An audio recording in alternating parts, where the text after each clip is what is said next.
The confusing thing about gum disease is that in most cases there are absolutely no symptoms and the gums look just fine. If we could see through the gums, look what we would find: areas of infection that are destroying bone from around the roots of the teeth. A periodontal probe finds these areas of bone destruction. The deeper the probe goes, the more advanced the destruction. Looking closer, we can see collagen fibers connecting the teeth to the jawbone. Plaque beneath the gums hardens into calculus onto the tooth root surface, allowing bacteria to thrive. The collagen is destroyed along with the supporting bone.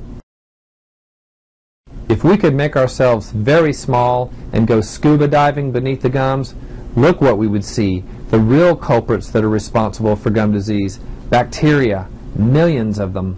Spirochetes, the corkscrew-looking critters, rods, cocci, and gliding filaments. We would even see white blood cells from our own bodies that are produced in an attempt to ward off the infection. We now know that these bacteria are capable of entering the bloodstream and running around throughout the rest of the body. Although the effects of these gum infections have a definite local effect, researchers have recently found evidence of systemic links, such as narrowed arteries and low birth rate babies. Investigation is ongoing to verify cause. Scaling and root planing removes the calculus and plaque from the tooth. With this treatment, it is possible for the gums to heal and reestablish a collagen fiber connection to the tooth.